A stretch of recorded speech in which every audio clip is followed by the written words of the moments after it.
Yes, कल हमने complex potential निकालना सीखा है, जस्ट इंट्रोड्यूस किया था। आज हम कुछ स्पेशल केसेस पढ़ेंगे कॉम्प्लेक्स पोटेंशियल निकालने की।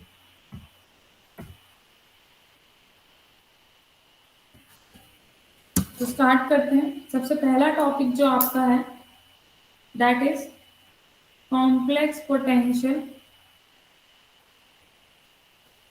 For a uniform stream.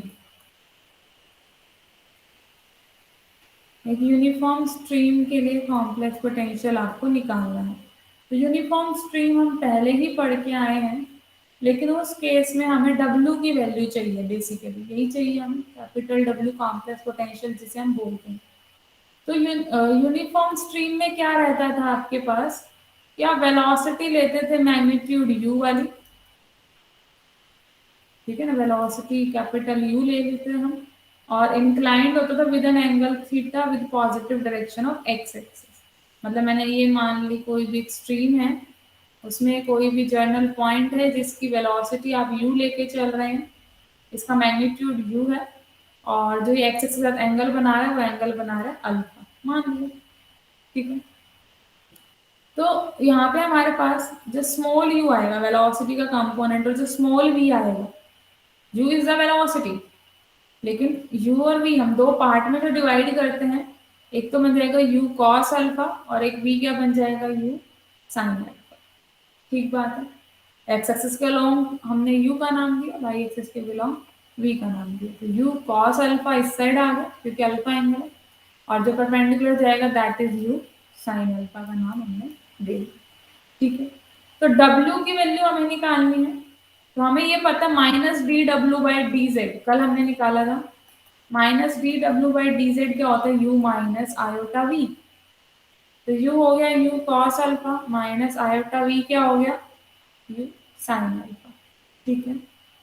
तो माइनस डी डब्ल्यू बाई डी जेड की वैल्यू आ गई यू ई की minus iota alpha cos alpha minus iota sine alpha को क्या लिख देंगे, ई की माइनस आयोटा अल्फा, ये हमारे पास आ गया। तो ये वैल्यू किसकी आई है आपके पास, minus D W by D Z is equal to U ई की माइनस आयोटा अल्फा, इसकी वैल्यू आई। अब अगर हम दोनों तरफ इंटीग्रेट कर दें विद रिस्पेक्ट टू जेड, तो क्या आ जाएगा यहाँ पे u z e की माइनस आयोटा अल्फा, इधर कितना आ जाएगा माइनस w प्लस सी, ठीक है। लेकिन पूरे फ्लूइड डायनामिक्स में हम ड्यू टू कॉन्टिन्यूशन हम हर पॉइंट पे एक ही तरीके का मोशन मान के चल रहे हैं। जो कांस्टेंट की वैल्यू हम क्या ले लेंगे, जीरो ले लेंगे। Bye fundamental theorem of difference calculus, वो क्या बोलते हैं डिफरेंस कैलकुलस की फंडामेंटल थ्योरम, कि derivative of a constant is zero.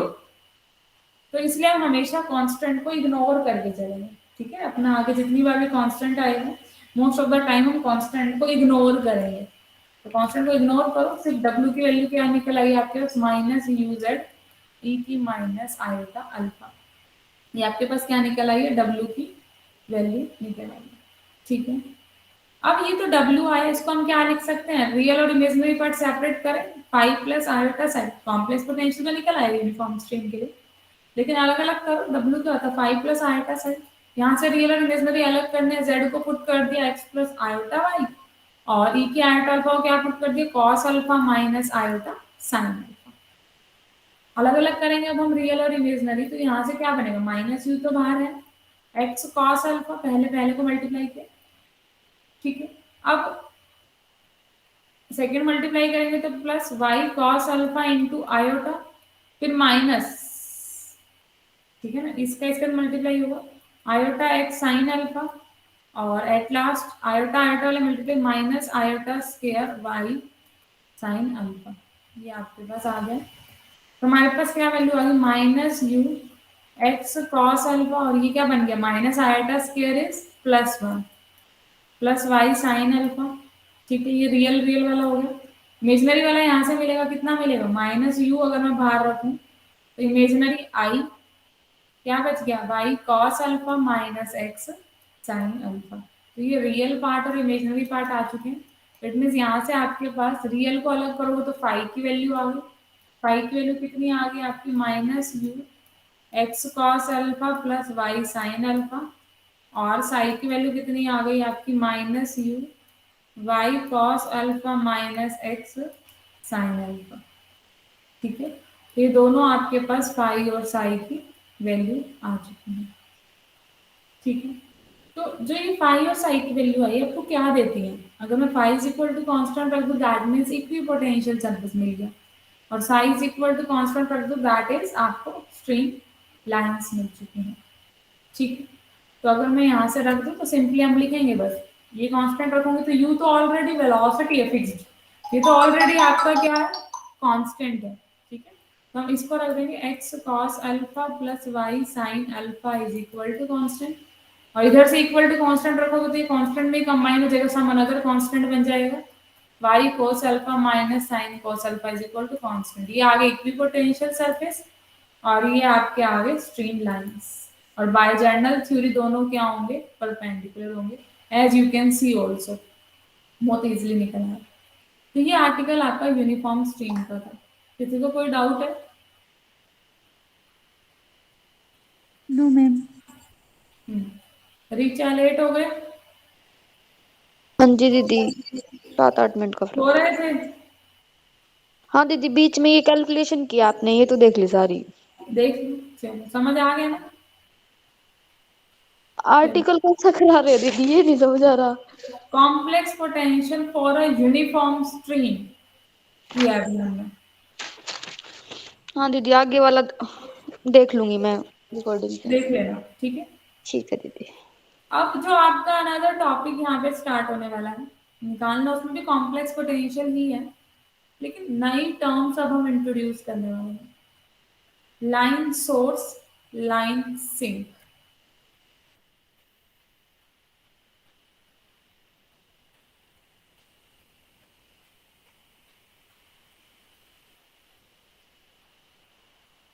क्या होता है लाइन सोर्स और सिंक? कभी सोर्स और सिंक जनरल मीनिंग तो पता ही होगा क्या होता है।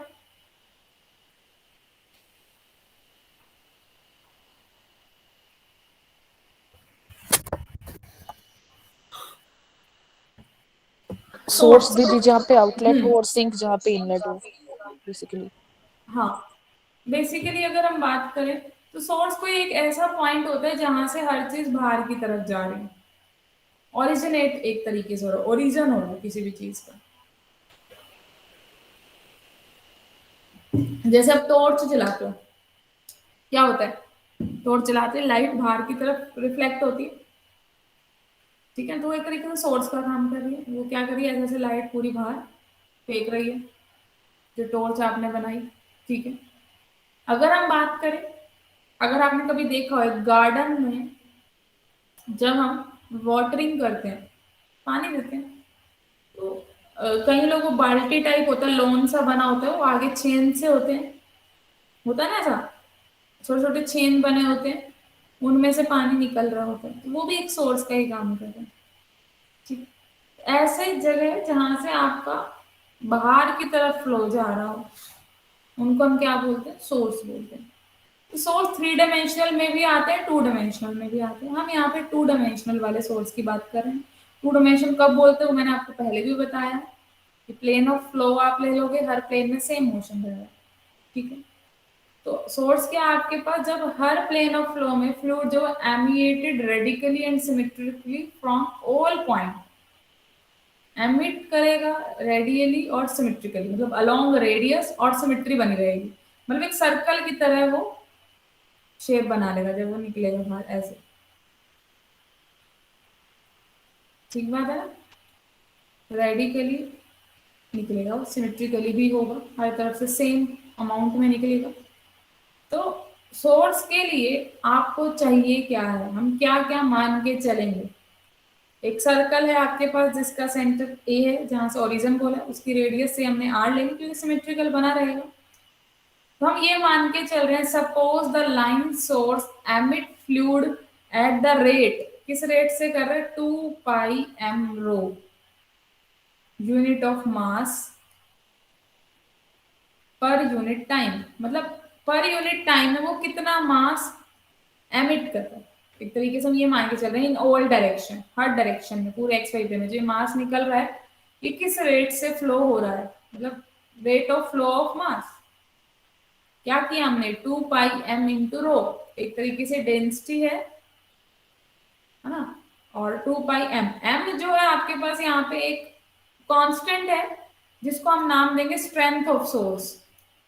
ये सोर्स की स्ट्रेंथ है, किस स्ट्रेंथ से वो एमिट हो रहा है, ठीक है। तो ये हम सपोज करके चल रहे हैं कि इस रेट से आपका जो पर यूनिट टाइम में लिक्विड आउट हो रहा है वो ये रेट है 2πm rho. m is here strength of source, rho is the density and 2π constant है जैसे आप जानते हैं, ठीक है। तो इसको हम स्ट्रेंथ कहेंगे। अब इसी के अंदर सिंक बनता है, ये तो एक सोर्स की बात हो गई।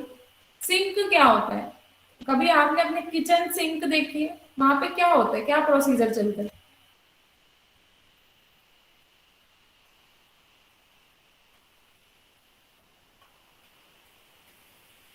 बता सकते हो sink?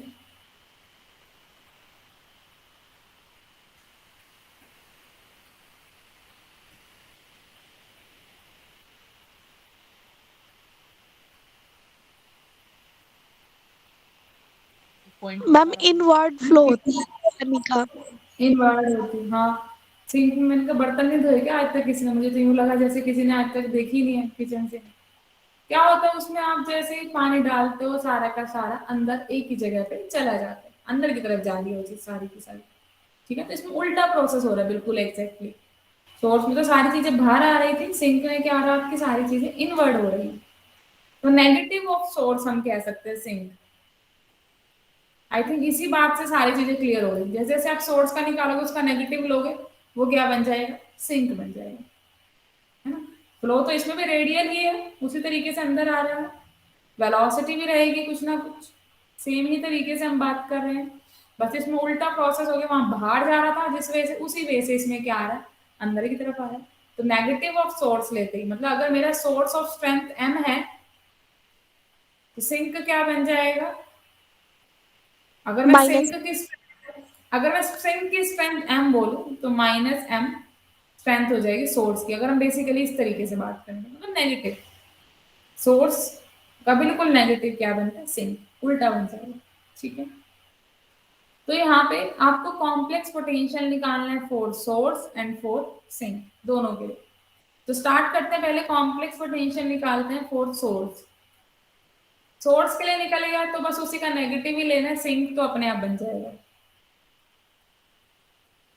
Complex potential for source, देखो हमें था क्या दे रखा, हमें हमारे पास सिर्फ इतना ही था कि जो फ्लो है, जो रेट ऑफ फ्लो है वो ये है 2πm रो, ये हम मान के चले थे वगैरह, m is the strength and rho is the density. लेकिन law of conservation of mass क्या कहता है, जितना मास अंदर आए उतना ही मास बाहर गया, ये आपने रेट ऑफ फ्लो तो बता दिया। इक्वल टू में हम क्या रख सकते हैं, यहाँ पे हमने पढ़ा था, यहाँ हम रख सकते हैं 2πr/QR, ये तो हो गया हमारे पास एक तरीके से कितना वेलोसिटी इनटू में दैट सरफेस, उस सरफेस से कितनी वेलोसिटी बाहर जा रही है। 2πr क्या होता है आपका, सरकमफ्रेंस ऑफ रेडियस, ठीक है ना, सरकमफ्रेंस ऑफ, देखिए हमने सर्कल की, sorry circumference of circle into में वेलोसिटी की हमने, मतलब ये तो हो गया कि कितनी वेलोसिटी है टोटल वहां से बाहर जा रही वाटर की। तो एक तरीके से रेट ऑफ फ्लो ही लिखा, कितने मास के लिए जा रही, क्या मास है उसका, तो हम डेंसिटी लेके चलेंगे इनटू में डेंसिटी। तो ये एक्सप्रेशन इसकी बिल्कुल क्या होगी, इक्वल होगी by law of conservation of मास। जितना मास अंदर गया उतना ही मास बाहर आना चाहिए। ये मास हम मान के चले थे, इतना टोटल मास है इन पर यूनिट टाइम, यहाँ पे हमने मास लिखा है in term of density into volume की बजाय, क्योंकि 3D से अब हम 2D में आ चुके हैं। वैसे तो हम एरिया ऑफ सर्कल लेते, लेकिन 2D की वजह से हमने यहाँ पे क्या लिया, सर्कमफ्रेंस ऑफ सर्कल लिया है अपने काम को आसान करने के लिए, ठीक है। तो मास इनटू वॉल्यूम चाहिए था, वॉल्यूम आपका आ जाता है इसी तरीके से ही। वॉल्यूम क्या होता है, एरिया इनटू में हाइट या डिस्टेंस, ये लिख सकते हो। मैंने यहाँ डिस्टेंस अपॉन टाइम किया क्योंकि हमारे पास वेलोसिटी है QR, रेट ऑफ फ्लो है दोनों तरफ, यहाँ पे भी रेट ऑफ फ्लो था, ये रेट ऑफ मास था जो आउट हो रहा था, यहाँ पे भी रेट ऑफ मास ही लेना पड़ेगा, तो विद रिस्पेक्ट टू टाइम तो रखना ही पड़ेगा। बस मैंने एरिया की जगह क्या ले लिया, सरकमफ्रेंस ले लिया, क्योंकि हमारे पास क्या था 2D फिगर है। ठीक है, तो ये जो एक्सप्रेशन है ये आपको याद रहनी चाहिए ताकि आप पेपर में भूलो भी ना। ये एक्सप्रेशन हमने किस चीज से लिखे, लॉ ऑफ कंजर्वेशन ऑफ मास से। ठीक है, तो कैसे बनी है ये तो हम ऑलरेडी याद रख के ही आए कि रेट ऑफ मास जो होता है आपके पास, जो आउट हो रहा होता है यूनिट ऑफ मास, वो 2πm होता है। इस साइड हमने क्या रखा, वेलोसिटी की टर्म में रखा है 2πr इंटू क्यू आर, मतलब कितना अमाउंट ऑफ आपने सोर्स देखा है, कितना बाहर जा रहा है, उससे कितना वॉल्यूम बाहर की तरफ निकल रहा है। एक तरीके से वॉल्यूम दिखा रहे हैं इन 2D, हम 2D फिगर कर रहे हैं। तो वॉल्यूम इंटू डेंसिटी क्या बनता है आपके, मास ही तो बनता है, तो वही हमने दिखा एक तरीके से। ठीक है, दोनों तरफ से हम 2π कैंसिल कर सकते हैं, क्या बच गया m रो r q r, रो से भी रो कैंसिल, तो हमारे पास यहाँ पे क्यू आर की वैल्यू आ चुकी है, वेलोसिटी की वैल्यू आ चुकी है, रेडियल वेलोसिटी की कितनी, m/r, that is our first. हमें निकालना क्या होता है, हमें जो निकालना होता है इसको संभाल के रखो, q r is equal to m/r। Complex potential निकालना W, तो हम किस तरीके से निकाल सकते हैं, हम dw/dz जानते हैं, minus of u minus eta v के इक्वल होता है। तो जो यहाँ पे u है आपका रेडियल वेलोसिटी चल रही है, तो एक्स एक्सिस के लोग क्या बन जाएगी, रेडियल वेलोसिटी इंटू में कॉस थीटा, अगर मैं थीटा एंगल ले लूं, माइनस आयटा इधर क्यू आर साइन थीटा में लिख सकती हूँ, radial velocity in the direction of y axis. तो थीटा एंगल हमने एक्स एक्सिस के अलॉन्ग लिया, तो वाई एक्सिस के लिए क्या आ जाएगा, साइन थीटा। ठीक है, क्यू आर कॉमन आया, cos theta minus iota sign theta, तो ये आपके पास बन गया क्यू आर ई की minus iota theta. Q R की वैल्यू फर्स्ट इक्वेशन में निकाल के आए थे, दैट इज m/r। तो ये हमारे पास माइनस dw/dz आया। अभी इसको हम थोड़ा सा और चेंज कर सकते हैं, कैसे, मैं इसको नीचे ले आती हूँ, ई की आयोटा थीटा को, माइनस है पॉजिटिव हो जाएगा नीचे आके, ये बन गया m/z, z ही तो r ई की आयोटा थीटा होता था। ठीक है ना, z को ही तो आप यही लिखते हो, r ई की आयोटा थीटा, याद है या नहीं है, करके दिखाऊं z कैसे बना r ई की आयोटा थीटा, नो मैम, याद है मैम। याद है ना, x प्लस आयोटा वाई से x हो गया r cos theta iota r sign theta, तो r कॉमन आ गया ई की आयोटा थीटा, तो r ई की आयोटा थीटा होगा z बोलते हैं। अब हम दोनों तरफ z में एक्सप्रेशन है, ये कांस्टेंट है, आप इंटीग्रेट कर सकते हो बोथ साइड। मेरे पास अभी तक ये आ चुका है dw/dz is equal to minus m/z, integrating both side we get w is equal to minus m तो कांस्टेंट है into log z, ignoring constant जैसे मैंने आपको पहले ही कहा। तो ये आपके पास कॉम्प्लेक्स पोटेंशियल आया है इन केस ऑफ सोर्स, जो आपको लाइफ टाइम याद रखना है, w is equal to minus m log z। अगर यही बात मैं सिंक की कर रही होती तो यहाँ आ जाता प्लस m, क्योंकि माइनस ऑल ओवर बाहर आ जाता, सोर्स ऑफ स्ट्रेंथ m तो minus m log z, sink of strength m तो प्लस m log z हो जाएगा। ठीक है ना, तो सोर्स की हमने बात की है तो माइनस साइन आगे आया है, minus m log z, source of strength m है आपके पास यहाँ पे। ठीक है, अब आगे अगर आपको यहीं से कह दिया जाए इक्विपोटेंशियल सरफेस निकालो और स्ट्रीमलाइंस निकालो, तो यहीं से आप निकाल सकते हैं। अलग अलग कर लो, रियल और imaginary part, pi plus iota side side, और इस साइड बन जाएगा लॉग आर ई की आयोटा थीटा। ठीक है, ऐसे होगा log A into log B, log A plus log B, ये जानते हैं आप, minus M log R plus log E cancel, iota theta आ गया आपके पास। ठीक है, तो ये आपके पास 5 plus iota psi is equal to minus M log R minus M iota theta. तो फाई की वैल्यू आगे कंपेयर करोगे माइनस एम लॉग आर, और साई की वैल्यू क्या आ गया, प्लस आयोटा वाला कंपेयर करो माइनस एम थीटा। अब थोड़ा सा मैं और चेंज करूंगी इसके अंदर, क्योंकि मेरा एक स्पेशल है चीजें वाली जो मैं कर रही हूँ।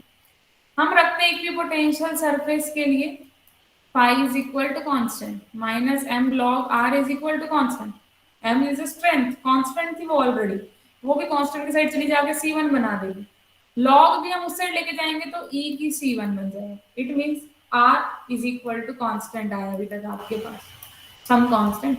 R होता क्या है आपका, जब आप सिलेंड्रिकल कोऑर्डिनेट्स में जाते हो तो x square plus Y square, क्योंकि आपको पता है x is equal to are cos theta, y is equal to are sine theta, दोनों तरफ स्क्वायर करोगे x square plus Y square R square आएगा आपका आंसर। तो आर की वैल्यू के आगे under root X square plus Y square is equal to C, और इधर दोनों तरफ स्क्वायर कर दोगे तो ये निकल आया आपके पास क्या, इक्विपोटेंशियल सरफेस। तो इक्विपोटेंशियल सरफेस आपके पास क्या निकल के आए, सर्कल्स निकल के आए। तो सोर्स के केस में आपके पास जो इक्विपोटेंशियल सरफेस बन के आता है वो सर्कल्स बन के आता है। ऐसे ही अगर मैं साइज इक्वल टू कांस्टेंट रखूं स्ट्रीम लाइन के लिए तो वो देखते हैं क्या बन के आएंगे। क्या है आपके पास, psi equal to minus M theta निकला, तो इक्वल टू कांस्टेंट, एम तो स्ट्रेंथ है उधर गया, theta is equal to constant. अब थीटा क्या है इस केस के अंदर, थीटा बता सकते हो, x is equal to are cos theta, y is equal to are sine theta. तो थीटा की वैल्यू क्या लिखूं एक्स वाई की टर्म में, टेंजेंट थीटा tan आएगी ना inverse दीदी, y y by x। Yes सभी को चलो याद है। हम इसको इससे डिवाइड करेंगे, थीटा ही तो निकल आएगा, tangent theta is equal to y by x, तो थीटा की value tangent inverse y by x. Tangent को भी उस साइड ले जाओ, कौन मना कर रहा था, Y by X is equal to C dash, तो Y is equal to C dash X. तो किसकी इक्वेशन आई है आपके पास, स्ट्रेट लाइन की दीदी। स्ट्रेट लाइन, बिल्कुल। तो आपके पास स्ट्रीम लाइन तो बनी है, स्ट्रेट लाइन, और जो आपके पास इक्विपोटेंशियल सरफेस बना और सर्कल्स बने, मतलब कुछ इस तरीके से। तो इक्विपोटेंशियल सर्फेस देखो फैमिली ऑफ सर्कल है, जैसे जैसे कांस्टेंट की वैल्यू चेंज होंगी वैसे वैसे सर्कल चेंज होगा, लेकिन कंसेंट्रिक सर्कल है क्योंकि सेंटर सेम है। अगर निकला X square plus Y square is equal to C, मतलब वो वाले सारे सर्कल है जो सेंटर से पास हो रहे, ओरिजन से, सेंटर उनका ओरिजन है, एक्स माइनस जीरो का square plus y minus zero का स्क्वायर, सेंटर ओरिजन है, रेडियस चेंज हो रही है, कभी रेडियस 1 वाले ले लो, 1.5 1.2, इस तरीके से कोई भी हो सकता है। तो मैंने कुछ बनाई है ये इक्विपोटेंशियल सरफेस, है तो बहुत सारी, पूरे रियल प्लेन में ही है। और अगर हम बात करें y इज इक्वल टू सी, तो ये सारी स्ट्रेट लाइंस है, जैसे जैसे c की वैल्यू चेंज होगी वैसे वैसे ये लाइंस चेंज होंगी, पासिंग थ्रू ओरिजन ही है ये। और बाय जनरल थ्योरी ये क्या रहेंगे, दोनों सरफेस आपस में परपेंडिकुलर भी रहेंगे। आप चेक भी कर सकते हो, दोनों का स्लॉप की प्रोडक्ट -1 आ रही होगी, निकाल के देख सकते हो आप, ठीक है। तो जस्ट एक छोटा सा एग्जांपल था आपके पास जो हमने किया है। अभी तो मैंने आपको लाइन सोर्स जो दिया था वो कुछ इस तरीके से था, W is equal to minus log Z आया था। अब मैं पर्टिकुलर केस ले लूं, अगर पहला केस मेरा ये है, मान लीजिए जो ये लाइन सोर्स है आपका, ये Z is equal to Z naught पर रखा हो, तो पहले तो Z इज इक्वल टू 0 पर रखा था, तभी तो हमने सीधा ले लिया था x is equal to are cos theta, y is equal to are sine theta, क्योंकि वो हमारे ओरिजन पे था, हम ये मान के चले थे ओरिजन पे है, हमने ले लिया।